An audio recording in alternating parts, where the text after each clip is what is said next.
Good morning, students. My name is Professor Kristen Wedlock, and I'll be your instructor this semester for EN111 Academic and Research Writing. So I just wanted to welcome you to the class. We'll do a more formal welcome and introduction next week when we meet in our virtual environment. But today I wanted to provide you with a little bit of background on the class to help you prepare for what's to come. So I'm going to go over the syllabus, what you'll need to look at before we come to class, where you'll be able to find the syllabus. I'm also going to show you which books we'll be using for the course, and then also give you a little information and some helpful hints on programs that you can download to prepare yourself to work virtually this fall.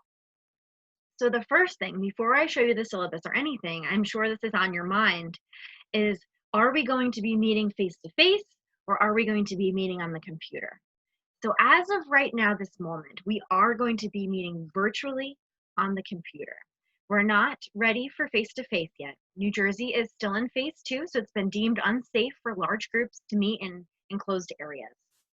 As the semester unfolds, if New Jersey stays safe and if Georgian court stays committed to this, hopefully we will return to a face-to-face environment.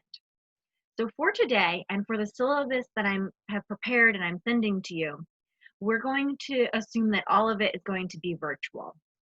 If it does change, we will give you at least a week's notice so that you are prepared to change with us. And the assignments will stay the same, but just the mode and the option to come face-to-face will be available to you. So what does that even mean, coming to a virtual class?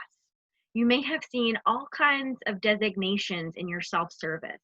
Some things say high flex virtual, which means it's going to be just exclusively online, but you meet at the same time once a week and asynchronously another day of the week. Some things are online classes. It would be an online class if it said you're meeting from 12 a.m. to 12 a.m. the next day, right? So that's an online class where you're meeting asynchronously. You do all the work on your own time and you don't have a time set in the schedule where you all come together. And some classes are face-to-face, especially if you're in our nursing program, in which case your professors should have contacted you and you should be prepared to return to campus next week. So what does that mean for us in EN111? We are considered a virtual hybrid class. So one day a week, we are all meeting together on the computer at the same time. And the other day of the week, we are meeting asynchronously in a writing lab style, where I'll have a series of learning modules set up for you in Blackboard to accomplish, and you can do them at your own time and your own pace. But I will make myself available during the class time so that you can just pop in and quick ask me a question. So those are some of the distinctions. I know there's been a lot of confusion and a lot of communication that needs to be delivered your way so that you feel prepared to start with us on Monday. Or some of us if you're in my other section on Tuesday. So I want to do a little bit of screen sharing here with you so you can see what our Blackboard page looks like. So I'll walk you through the class. I'll show you one of the classes from last semester so you see what it looks like in totality, and then I'll show you our very bare bones version of the class as of right now.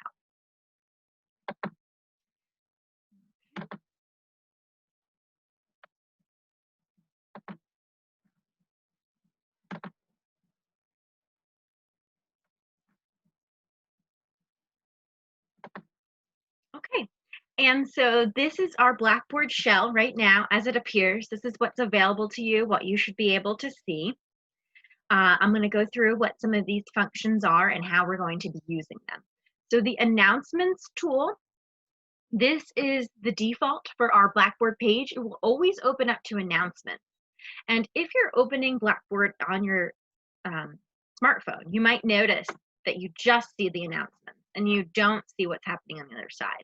In which case, I would encourage you to hover over the toolbar and click on the arrow so that you can see all of the content for the class. Okay?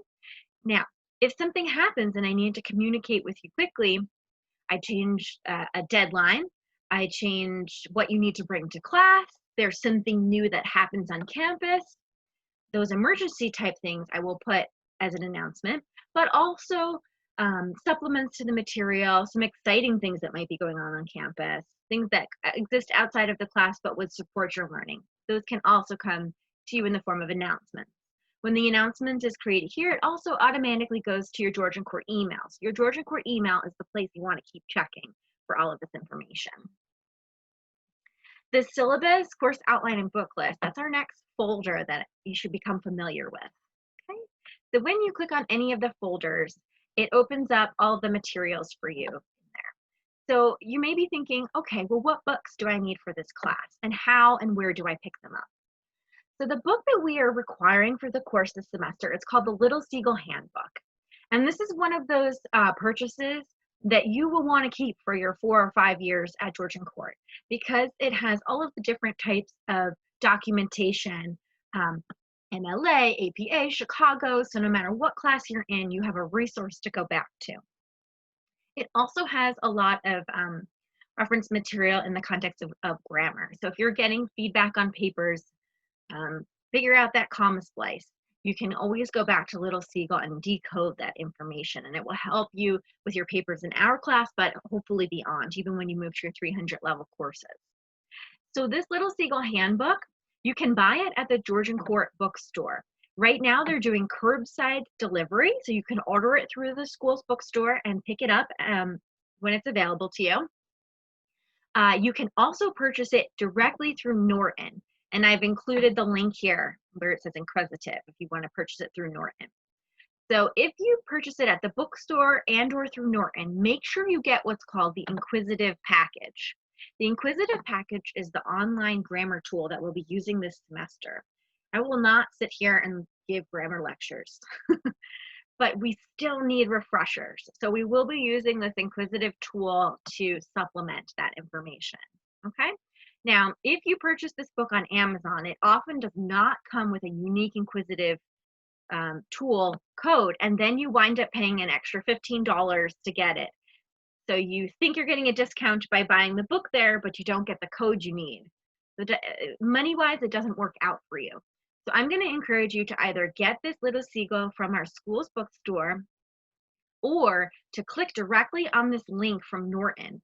And for $15, you can get the digital version of this book for 4 years, a 4-year rental, and the Inquisitive Package. So I'm going to recommend doing that. If you don't have your finances in order for the beginning of the semester, you get a 21-day free trial, and then you'll have the option of buying the package after. The second book that we use in this course is called They Say, I Say. It is not a required purchase. I have offered PDF versions of key chapters that we're going to be reading. However, if you are someone who enjoys having the hard copy in front of you, you want to highlight and write in the margins, and maybe you don't have access to a printer or paper or something, this is a good way to go then, because I know that our computer labs and libraries are not going to be open at the beginning of the semester, so you can't easily go in and print out all of the PDFs like we have been able to in the past. So weighing it out, do I want to overtax my printer, or do I want to purchase a used copy of the book? It's up to you, but I'll leave that option in your field. So those are the two materials that would need to be purchased for the course. And then I have a bunch of readings that I'm going to offer you on Blackboard. The next important part of this course is the syllabus and course outline. The syllabus is going to live here in this folder. It may need to be changed as the pandemic unfolds, as we make adjustments in our course schedule. So when you click on a file in Blackboard, it'll either open up in the page, or you have the option to download it and open it in a different page. So this is where you'll see where my office is located.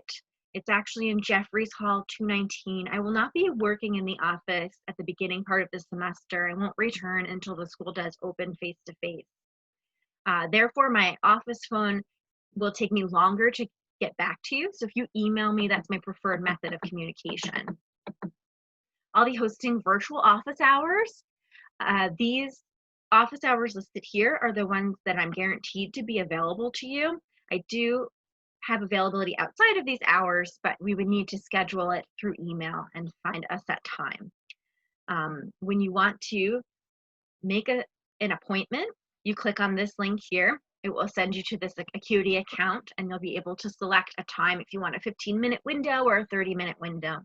I recommend scheduling an appointment if there's something that you want to talk about that's confidential or time sensitive.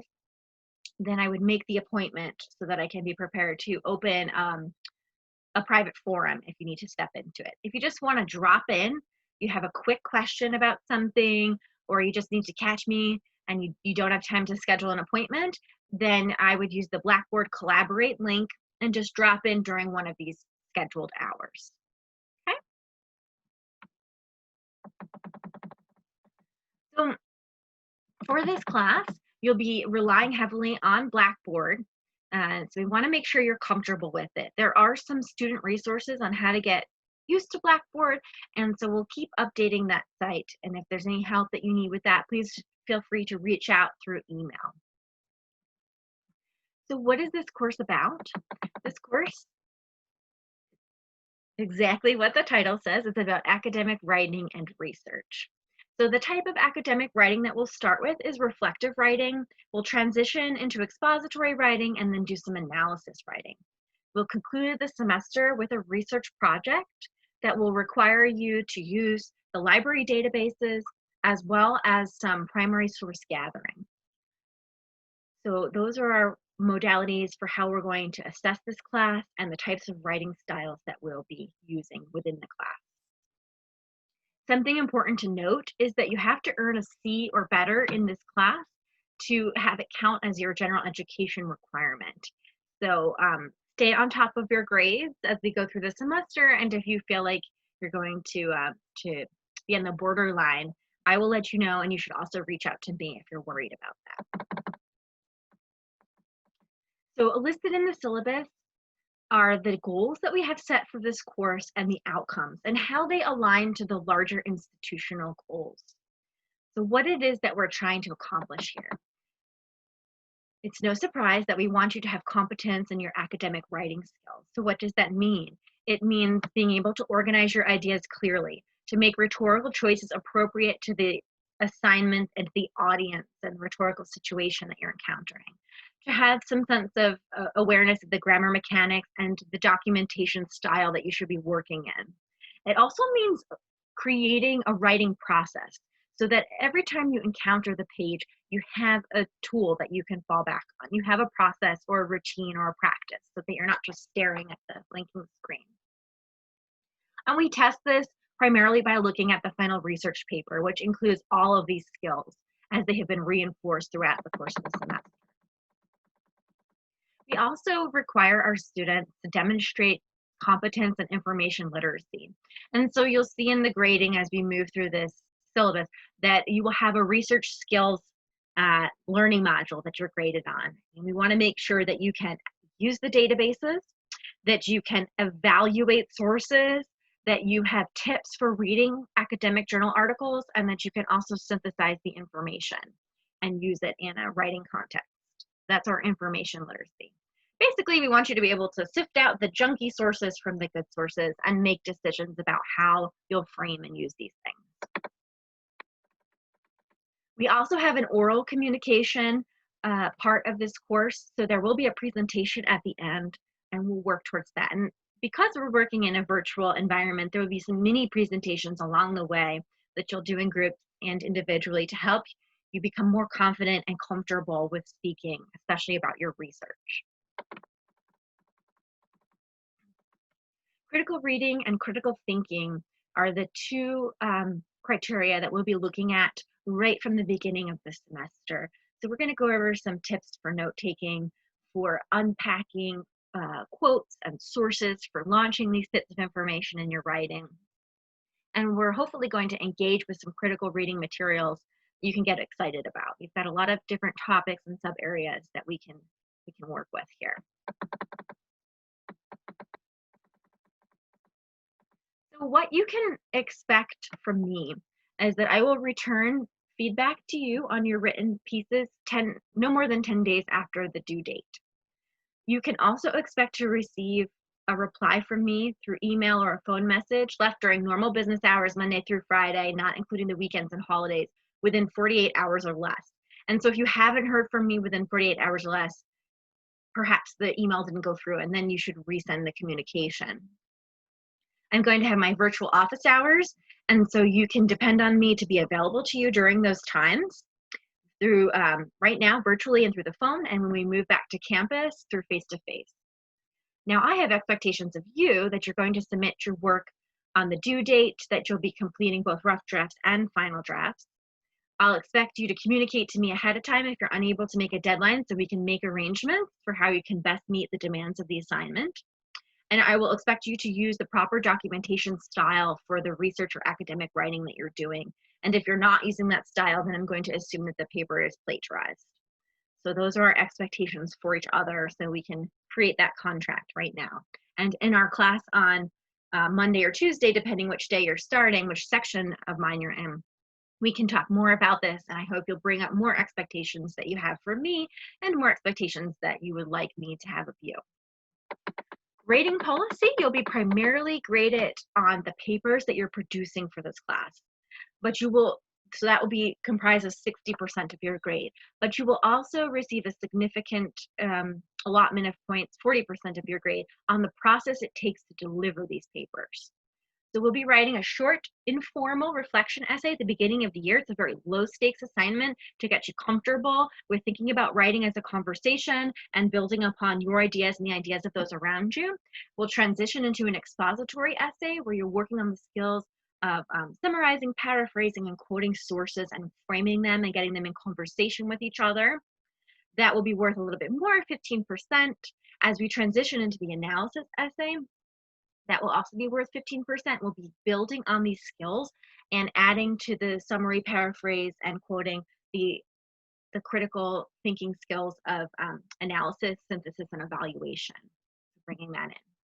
For the expository essay, we've got some exciting readings that are relevant to what's happening right now. Okay, we're looking at the ideas of technology and food and culture, health, looking at identity and identity politics and the body and gender. So we'll have some reading groups so you can engage with these different sources. And for the analysis, we're going to go into some rhetorical and visual analysis. We'll be looking at some dance pieces, some visual artworks. I have 2 sculptures that you can look at. So we've got some other ways of approaching the text, as we would call it. And the last project, the research paper, that's where we'll dig into the library database to assist us, and we'll also conduct some primary research. We're going to be using the Social Progress Index as a way to unpack that, and a little bit more about that on the first day of class when we meet. Each week you'll have writing labs, so that's the asynchronous day, the day that we're not meeting together. You'll be responsible for completing the writing lab by the end of the week, and it's going to be designed as a learning module located within the Blackboard shell. And so click on that module, you'll be able to start the lab, finish and stop and finish the assignments as you need to. You can start a little bit, take a little break, come back. You can do it all at once, whatever fits your lifestyle in these chaotic times. But there'll be different strategies in there that relate to the writing process, the research process, the peer review process, and also some other activities to engage with the materials. At the end of the semester, we will have a presentation that you'll deliver on your research, and the final exam is the process writing reflection paper. So you'll be gathering up all your process notes from the semester and compiling it to hand in. My submission policy is one of the places that I'm a stickler for. You cannot hand in a final draft without receiving feedback on a rough draft. So that's something that you want to take note of. So that's something that really is important to me and important to this class, because this class is about the writing process, not just the paper that winds up in the Blackboard shell. All of the rough drafts and final drafts must be submitted through the Blackboard platform. They cannot be submitted through email or Google Drive or shared documents or anything like that. And this is for a lot of reasons. We use our Blackboard shells for pedagogical research. We use it for departmental assessment. Those are like the positive, yay, you're part of our research process. And then the other kind of perhaps negative light of it is if you're handing those things in not through Blackboard, we're assuming you don't want to be considered in our plagiarism tool, our plagiarism detecting tool. So it looks very suspicious. You should just not do that. You should hand it in through Blackboard. Okay. We have a new attendance and participation policy because of the COVID pandemic. So this is being updated weekly. Right now, we're not in the high flex face-to-face delivery, but we are in the virtual version of this. And so what that means virtually is you have to keep checking in on Blackboard. Blackboard notes when you log in, your last access date and your last access time. It notes when you're engaging with assignments, when you click on readings and when you don't. All of these alignments are available. So if we see that you are not signing into your Blackboard page, that you're not completing the materials, we will use what's called an early warning tool to reach out to resources on campus to get you re-engaged with the classroom. And this happens to them for so many different reasons. You might become sick this semester. Someone who you're caring for might become sick. You might become overwhelmed with the workload of taking all these online classes. And so these things, we're prepared for them, and we want to reach out to you and make sure you have the support you need to finish this course. Okay? The best thing that you can do as far as participation is concerned is reach out to me and communicate with me through email. Drop into those office hours if you're having trouble. Don't let things get out of hand. Kind of stay on top of it, and we will work with you to make sure that you succeed in this course. So if you're wondering, well, how many times a week should I be signing into this Blackboard platform? Well, I would say for our class, I would check in on Blackboard at least 4 times a week. That way you know that you're spending enough time engaging with the material. Okay. I'm not going to go through all of these different policies word for word. I'm going to invite you to read them on your own and then bring your questions to class with you next week when we have our first virtual session. They're all available here. Accommodations are important. Make sure that you come to schedule a private, confidential office hour with me to talk about your accommodations so that I can get it on file and make sure that you have the resources you need to succeed. There is a bit about technology and technology help here. If you are having trouble with a webcam, if you're having trouble with a laptop, you're having trouble with your Wi-Fi, this is not listed on here, but I really want to tell you about this. We have something called the CARES Act, the CARES Fund, and we have the Angel Fund. And both of those are places that can supplement the cost of your Wi-Fi or supplement the cost of you purchasing a webcam if that is what's limiting you from getting access to your course. So please check those out on the Georgian Court page if that's something that you feel like you need in order to succeed in this virtual environment. The Writing Center is going to be functioning virtually this semester, and you can click here to access an appointment. You can make an appointment to help you out with your assignments for this class and for other classes.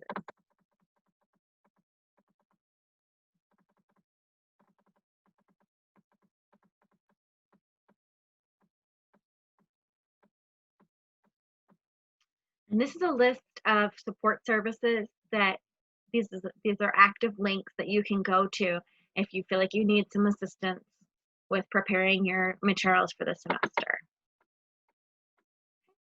The last thing I wanted to talk about is the schedule of assignments, what it is that we are going to be working on this semester, and how to interpret this schedule of assignments. So when you read this tab that says class preparation, what this means, this is all the stuff you should do before you show up to the virtual session. If you do these things, you know that you're prepared for the session that we are about to lead. When you're in the class section, this is what we'll be doing there. So, for instance, before you come next week, you're going to watch this welcome video that I've sent to you. You're going to download the syllabus and look at it and see if you have any questions or concerns. And if you do that, when you show up to class, you're prepared to participate actively. When we're in class, we're going to intro the course, and we're going to watch a video together and get a discussion going, start to talk about the American dream and the rat race and what happiness and suffering is, all kinds of stuff. We're really just going to dive right into it from the beginning here. And then this is for our virtual day, the day that we meet in class.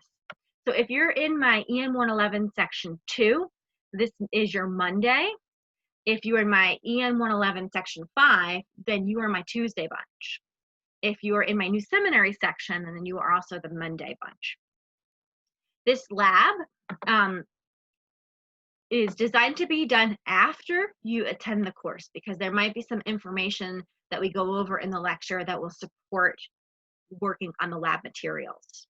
Okay? If you want to get a head start, you can always do that. That's absolutely fine. But if you have questions about the writing lab, the class session is designed to kind of come before that and prepare you for it. The writing lab is testing the skills that we are talking about in the class session. Okay? So to prepare to do the lab, we have a reading. It's a photo essay, actually. And then you'll jump into the lab, do the learning module, create your photo reflection. And when you come back next week, then you'll be sharing that with the class. So that's kind of exciting. All right, so that's how it works. That's how we bounce back and forth. So we're going to start with that informal reflection paper. Thinking about the American dream, we're going to interview our family and friends and figure out what they think about it. Then we're going to look and widen our sphere, do a little bit of media and comm research and access some information that way. And we'll write a paper on compiling all of these different versions of what the American dream is now in 2020. Then we'll transition to the expository paper, where we're going to continue with this idea of the American dream, but we're going to look at it through specific lenses. So some groups will look at the relationship between technology and the American dream. We've got a great reading called Google, Democracy and Truth, unpacking stuff. We've got, then some groups might look at the identity and identity politics in the context of the American dream. We've got some good readings from Ta-Nehisi Coates on the body. We've got some stuff about gender and technology in the American dream, so lots of overlapping things. We are looking at food and health in the context of the American dream, specifically access and equity and food deserts and exciting stuff like that we want to look at, that we want to examine. Not exciting that they exist, but exciting that we can read about them and talk about them. And yeah, so we've got some different options for approaching this, okay? And you'll work with your group to gather some information. We'll work on the writing skills and reading skills in that first expository paper. As you move into the analysis section, this is something that I get excited about. This is my research area to look at the relationship between stereotypes, the language that we're using, and power structures, and how these two things reinforce each other. So can we, through art, whether it's poetry or visual arts or dance, performance art, can we deconstruct some of these stereotypes and then shift the relationship of power and communities? So that's how I am engaging my own research and sharing that with you in this course. Okay? We'll finish the semester off with a research paper that's based on the Social Progress Index. The Social Progress Index gives report cards to different countries on how well they're doing with caring for their people, caring for the environment, creating opportunities. So that's a fun one that we'll unpack as we get towards the end of the semester. You'll finish with your very own TED Talk from your specific index that you'll be looking at in the Social Progress. We'll publish a community paper. So all of the sections will work together to create a giant research paper, which is, as a researcher, I think that's the greatest thing, right? Sharing all this information. It's going to have an audience that's wider than just our tiny little class. Okay, so that's some of the stuff that we'll be working on this semester. Now, if these assignments need to change, I'm notorious for putting up so many readings and so many assignments, but then life happens and we realize we have to change things. I will never add more assignments to this list, and I will never make them due sooner, but I will take some things away, and I will change due dates to make them later if it's necessary. And so if these things happen, they'll be reflected in the Blackboard shell. I have a link to my virtual office hours here. So how this works when you click on it, these are the open drop-in hours.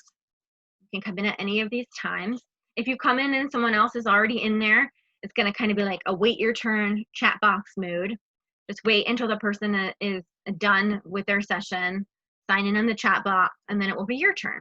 Okay, it would be the same thing if you were waiting outside the door of my office. if the conversation that you need to have with me is something that it should be confidential or should be uninterrupted, then I would recommend you click on this link here, down here. Let me scroll down for you. Here it is, and make an actual appointment with me. Okay, and then we'll probably do like a WebEx sidebar, and I'll put a note up for the Blackboard, like, okay, I'm in session. Be back in 15 or be back in 30. Okay, so that's how you're going to make those appointments. Now, when it's time to come to class, how do you do that? You're not just showing up at Jeffries Hall here. So you're going to click on this virtual sessions link. It's the Blackboard Collaborate link, and it will take you right into Collaborate. Collaborate is the platform that we have to use at Georgian Court because everyone has access to it. So while Zoom is fun and WebEx is great and all these other things are out there, Blackboard Collaborate is the one that we're going to be using for this class this semester. Okay? Now, when it's time for our class to start, what you'll do is you'll hover over, let's see here, you'll hover over the little dot, and it will say join session. You can't join it now because it's not open. It will open 15 minutes before the class starts. And so I'll usually be on there kind of checking in. Oh, how are you doing? What's going on? Just like I would be if we were in the classroom space together. Okay? All of the Blackboard sessions will be recorded, and then the recordings will be located here. You can access them. So if there's a time when you cannot come to the virtual session, you can look at the recording. Okay? Just a note that in the recording, anything that happens in the chat box, you might not have access to it. So if there's questions being asked, you might not be able to see that. So what is the incentive to come to the virtual class? It's so that you can be a part of a community, that you can talk to your peers in the moment. You can talk to me as things are happening. You can be engaged. If you wanted to take this class completely online and remotely, and you were not able to make the virtual session, that is okay. That is why we're offering those recordings. So just know that they will be there for you. This is going to be one of those semesters where a lot comes up. And so, make sure you go to the recording if you're not able to attend. And also email me just so I know you're okay. That was something really big that I learned in the spring semester, that constant communication with the students improved all of our experiences. Okay? The last thing I'm going to show you in this video for today is the Microsoft Office package. You're going to click on this. This is, I don't want to say it's free because to be a student, you have to pay tuition. So it's embedded in that. But when you use your Georgian Court email, okay, you get the whole Microsoft Office suite. That means Microsoft Word and PowerPoint and Excel and all that, everything that you could need for your classes this semester, okay? So do use it, download it. You can have it on up to 5 devices, which is great if you want to put it on your phone, and then you also want it on your home computer and your laptop and Uncle Jimmy's and whoever else, that's fine. Just use your student ID when you sign in to do it, and then you shouldn't be paying for this, so just make sure you use the student ID to sign up for it. The reason that using the Office suite is important is because Blackboard is only compatible with Microsoft Word documents. So if you're using iPages, something like that, it will not work. It'll show up as unreadable in the Blackboard shell. And if that happens, it looks like you didn't do your homework, and that's not good. So you want to make sure that you find a way around that, and the way around it is to use the Microsoft Word package that goes with it. We will also be using PowerPoint with narrated slides, especially for the writing labs. You'll hear my voice so much this semester narrated on PowerPoint. So when you're using that, you want to make sure that you have this package. Otherwise, it won't be available to you, and you'll be missing out on a lot. Okay, so make sure you install that early in the semester.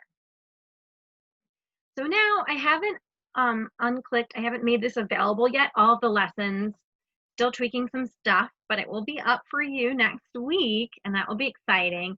And then your page will look like this is like a previous semester. It will have all the links that you need to succeed. It will have the unit of the essay we're working on, and then every workshop and lecture will be listed by date, so you'll have access to that. Everything lives here. I've got, all the assignments in there, and we can go over that a little bit more on Monday too. I feel like this welcome message is too long already. So I'm going to wrap it up here. I'm going to come back to over here. But yes, so if there's one thing that I want you to take away from this welcome message is that we are ready for our students this semester. We are excited. We are trying new things, trying to be more inclusive in this virtual environment. And there is a little bit of trial and error involved in that. So you are participating in our own research process of creating material that reaches beyond these screens that we have in front of us. So your feedback is important. Please feel free to communicate that through email, through phone call, dropping into those office hours. We want to see you even if we can't see you. So the last note that I'll leave you on, virtual means come to the Blackboard Collaborate link at your scheduled time. If you're my section 2 or my new seminary section, that means it's on Monday. And if you are my section 5, that means it's on Tuesday.